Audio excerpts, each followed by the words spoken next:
سوال یہ ہے کہ یہ تو آپ جانتے ہوں گے کہ ہندو عورتیں اپنے خامدوں کی بھلائی اور قرب کے لیے اپنی مانگ میں سندور بھرا کرتی ہیں۔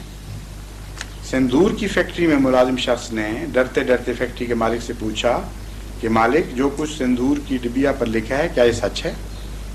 مالک نے معاملے کی نزاکت کو بھانپ لیا اور ہنس کر کہا کہ سندور کا علم میرے پتا جی کو بھگوان نے سپنے میں دیا تھا، میں تو انہی کا شروع کیا ہوا کام چلا رہا ہوں۔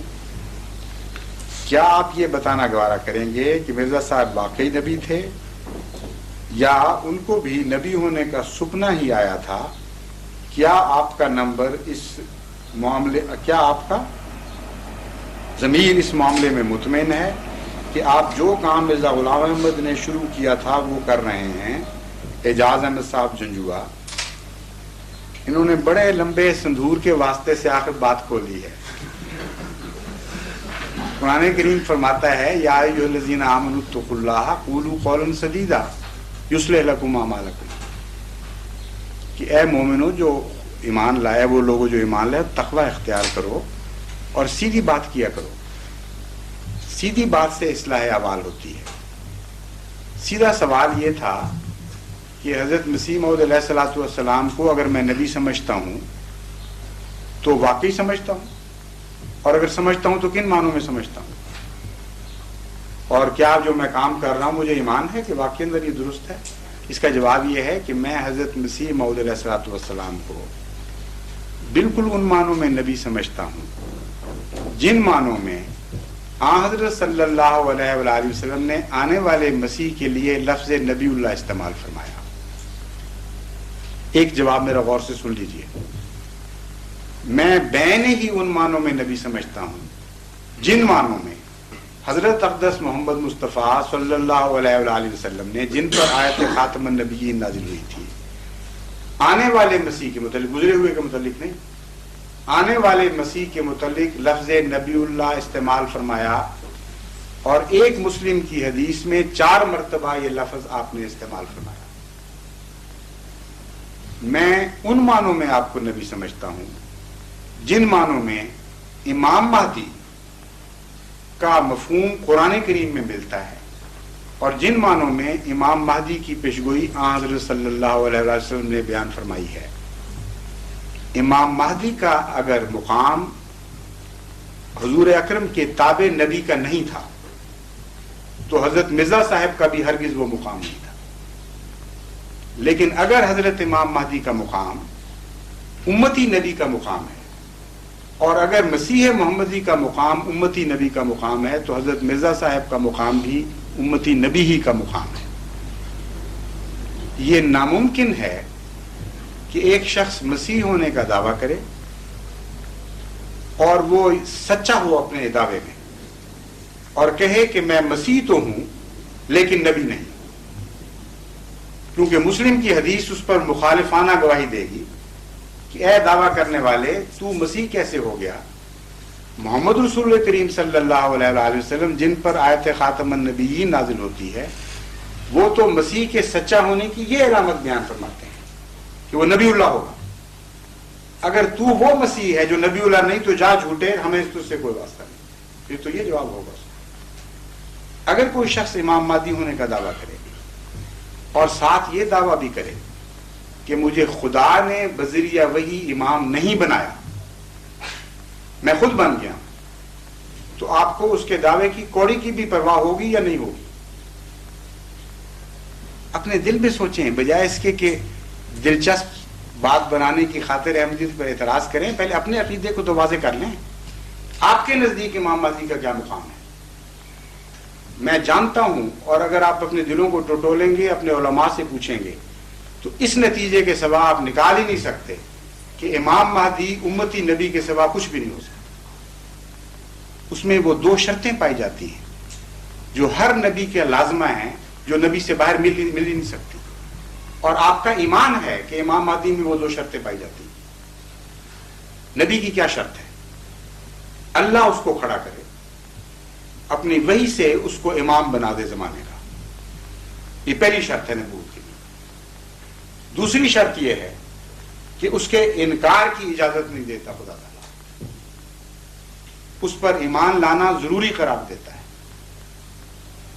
یہ دو شرطیں نبوت کے اندر قدر مشترک ہیں کہ نہیں، یہ بتائیے۔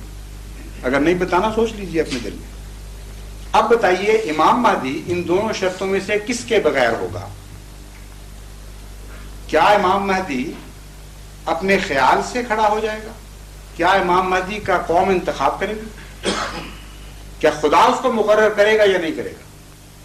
اگر اس پر وحی امامت ہوئی، اس کو خدا نے مقرر فرما دیا، تو اگلا سوال خود ہی حل ہو جاتا ہے۔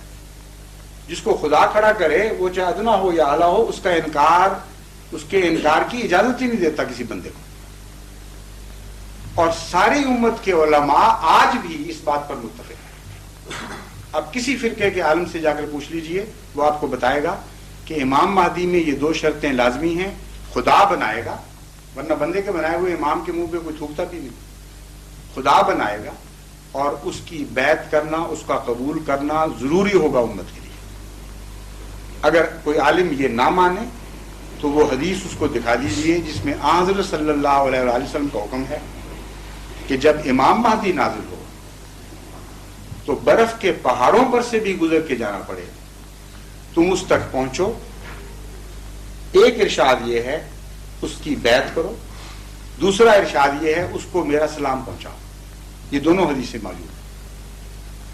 اب آپ بتائیے کہ جس کو محمد رسول کریم صلی اللہ علیہ وسلم فرماتے ہیں کہ جب امام مہدی ظاہر ہو تو برف کے تودوں پر سے بھی گھٹنوں کے بل جانا پڑے، تم نے جا کر اس کی بیعت کرنی ہے، کیا اس کا پر ایمان لانا ضروری ہے کہ نہیں؟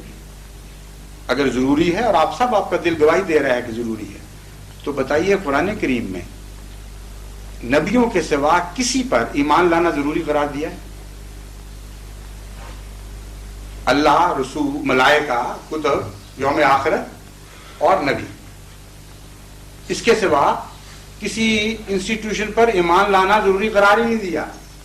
اور امام مہدی پر ایمان لانے کی ضرورت پر سارے علماء متفق ہیں۔ تو کان کو آپ بائیں پیچھے سے پکڑ لیں یا دائیں طرف سے پکڑ لیں، بات کہنے کی ضرورت ہو یا نہ ہو، یہ الگ مسائل ہیں۔ تقویٰ کا تقاضا یہ ہے کہ اپنے عقیدے کو معلوم کریں کہ امام مہدی کے متعلق آپ کا کیا عقیدہ ہے۔ عقیدے کے لحاظ سے آپ اس میں نبوت مان رہے ہیں یا نہیں مان رہے، شریعت کے لحاظ سے نہیں۔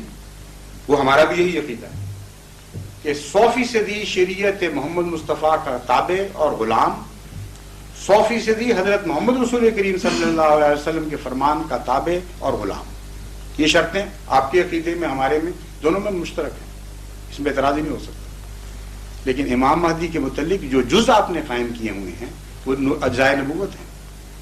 اس کا مزید ثبوت اگر آپ نے دیکھنا ہو تو قرآن کریم، میں نے عرض کیا تھا، قرآن کریم میں لفظ امام مہدی موجود ہے، اور جو اہل قرآن کہتے ہیں کہ یہ اصطلاح بعد کی بنی ہوئی ہے، ہم نہیں مانتے کہ رسول اللہ صلی اللہ علیہ وسلم نے فرمایا ہو، ان کے لیے افیکٹو جواب ہے یہ۔ قرآن کریم فرماتا ہے انبیاء کا ذکر کر کے، ایک جگہ سے زائد ڈسٹرب نہ کریں، قرآن کریم فرماتا ہے انبیاء کے نام لے لے کر وَجَعَلْنَاهُمْ أَئِمَّةً يَهْدُونَ بِأَمْرِنَا، یہ وہ سارے لوگ ہیں، نوح اور موسیٰ اور عیسیٰ اور ابراہیم، یہ سارے نام لے کے فرماتا ہے۔ ان کے متعلق دو چیزیں ہم نے کی۔ نمبر 1، جَعَلْنَاهُمْ أَئِمَّةً، أئمةً امام کی جمع ہے، امام کی جمع ائمہ ہے، ائمہ کرام کہتے ہیں جس طرح۔ تو ایک خدا نے یہ وضاحت کی کہ نبیوں کو ہم امام بناتے ہیں۔ دوسری وضاحت یہ فرمائی یہدون بامرنا، وہ اپنی طرف سے ہدایت نہیں دیتے، ہم سے پہلے ہدایت پاتے ہیں اور پھر ہدایت دیتے ہیں۔ جو خود ہدایت دے اس کو کیا کہتے ہیں؟ ہادی۔ عربی گرامر کا لفظ جیسے واقف آدمی فوراً سمجھ سکتا ہے۔ قاتل جس طرح کہتے ہیں، یہ اس میں فاعل ہے۔ اور جو ہدایت پائے پہلے کسی سے پھر جاری کرے، اس پہ اس میں مفعول صادق آتا ہے اور اس کو مہدی کہتے ہیں۔ تو قرآن کریم نے نبیوں کی تعریف یہ فرمائی ایک جگہ کہ جتنے انبیاء تھے ان میں دو شرطیں پائی جاتی تھیں۔ ایک، وہ ایسے امام تھے جن کو ہم نے بنایا تھا، لوگوں نے نہیں چنا تھا۔ دوسرا یہ کہ وہ ہادی نہیں تھے، مہدی تھے۔ ہم سے ہدایت پا کر پھر لوگوں میں بات کرتے تھے، ہماری ہدایت کے بغیر نہیں چلتے. تو یہ قرآنی اصطلاح ہے، اور ایک جگہ نہیں، 3 جگہ قرآن کریم میں یہی آیت مختلف مضمونوں میں نازل ہوئی اور ہمیشہ نبیوں کے متعلق آئی. بس مسئلہ حل کرنا چاہیے، فساد کو بے وجہ لمبا نہیں کرنا چاہیے. اس بات پر ہم خدا تعالیٰ کے ہر مقدس نام کی قسم کھا کر یہ بیان دینے کے لیے تیار ہیں کہ حضرت امام مہدی کا جو مقام ہے اس سے ایک سوئی کے برابر بھی ہم مرزا صاحب کا مقام اونچا نہیں سمجھتے، اور ایک سوئی کے برابر بھی نیچا نہیں سمجھتے. یہ بحث ہم سے کر لیں کہ امام مہدی کا مقام کیا ہوگا. ہمارے امام مہدی کا نہیں، آپ کا امام آنے والا ہوگا، اس کا مقام طے کر لیں. اگر آپ تقویٰ سے طے کریں گے تو اس کے سوا نتیجہ نکلتا ہی نہیں کہ امتی نبی ہوگا، امام ہوگا، خدا بنائے گا. اس کے انکار کی اجازت نہیں ہوگی امت کو. بس آج نہیں تو کل پھر ایسا امام آنا ہی آنا ہے. اس کے سامنے کیا جواب دیں گے آپ؟ کیا آپ کا بھی یہ خیال ہے کہ آج نہیں کل دوسرا امام آنے والا ہے؟ اگر آج، ہاں بالکل میرا بھی یہ خیال ہے، اگر آج نہیں، آپ بتا رہے ہیں بالکل صحیح. اس میں تو دیکھیں لطیفے کی بات نہیں ہے، یہ طرز کلام ہے اردو زبان سے واقفیت کے نتیجے میں. آپ لکھنوی دوست بیٹھے ہیں، ان سے پوچھ لیجئے، قابل اعتراض بات ہی نہیں بنتی. جب ہم یہ کہتے ہیں اگر یہ نہیں تو کل دوسرا آئے گا، تو یہ استدلال ہے، یہ طرز کلام ہے.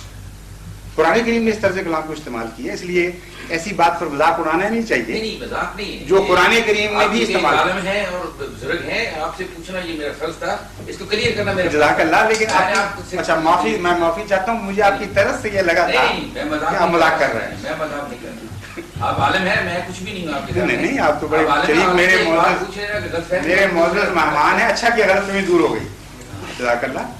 قرآن کریم بھی یہ طرز استعمال کرتا ہے کہ اگر یہ نہیں تو پھر یوں ہوگا.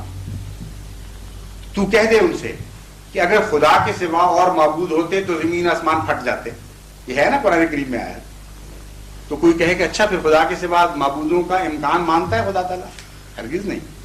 طرز استدلال ہے کہ اگر یہ بات نہیں مانتے تو پھر یہ تو ہوگی. پھر اچھا جی، السلام علیکم.